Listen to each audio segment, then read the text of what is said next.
हमारी Indian currency रुपए का ये सिंबल आप लोग कब से देख रहे होंगे, लेकिन क्या आपने कभी सोचा कि इस सिंबल को डिजाइन किसने किया? गाइस, फैक्ट आपकी नॉलेज को बढ़ाता है और नॉलेज अपने आप में एक मोटिवेशन होता है। क्या पता आप भी अमिताभ बच्चन के साथ हॉट सीट पे बैठे हो और यही सवाल 1 करोड़ रुपए के लिए आपसे पूछा गया हो, इसलिए ध्यान से सुनिएगा।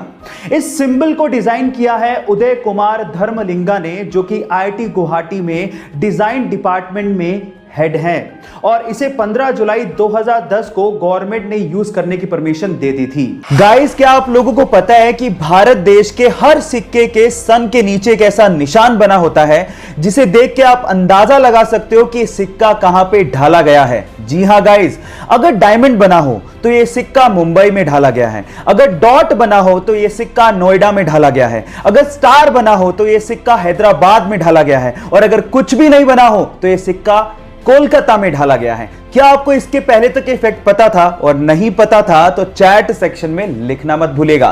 नए छपे गुलाबी रंग के 2000 रुपए के नोट की वैल्यू तो 2000 रुपए है, लेकिन क्या आप इसकी रियल प्रोडक्शन कॉस्ट जानते हैं? अगर आप भी ये सोचते हैं कि 2000 रुपए के नोट की प्रोडक्शन कॉस्ट भी 2000 रुपए है तो आप गलत सोच रहे हैं। एक्चुअली एक 2000 रुपए के नोट की रियल प्रोडक्शन कॉस्ट मात्र 3 रुपए 54 पैसे है। एक 500 रुपए के नोट की रियल प्रोडक्शन कॉस्ट मात्र 2 रुपए 94 पैसे और 200 रुपए के नोट की रियल प्रोडक्शन कॉस्ट मात्र 2 रुपए 93 पैसे है। इतनी कम प्रोडक्शन कॉस्ट लेकिन वैल्यू इतनी ज्यादा, ये कैसे हो सकता है? जी हां गाइस, ये कागज के टुकड़े ही हैं, लेकिन इनको वैल्यू दी है RBI ने।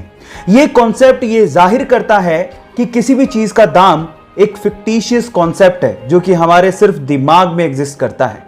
ये इंटरेस्टिंग फैक्ट जान के आपको कैसा लगा? चैट सेक्शन में लिखना मत भूलिएगा।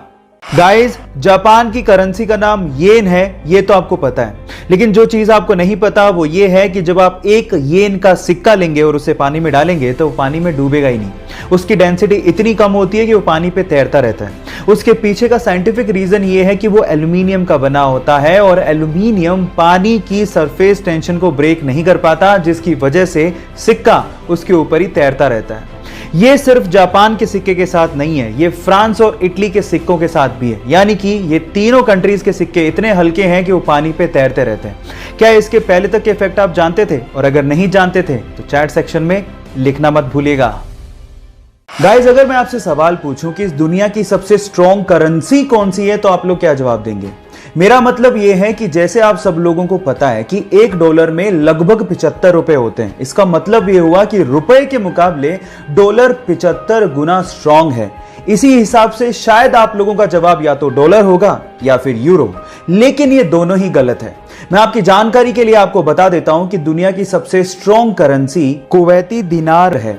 जैसे कि $1 में 75 रुपए होते हैं, 1 यूरो में 88 रुपए हैं, वैसे ही 1 कुवैती दिनार में 245 रुपए के लगभग होते हैं, जो कि दुनिया की सबसे स्ट्रॉन्ग करेंसी मानी जाती है। क्या इसके पहले तक के फैक्ट आपको पता था? और अगर नहीं पता था तो चैट सेक्शन में लिखना मत भूलिएगा।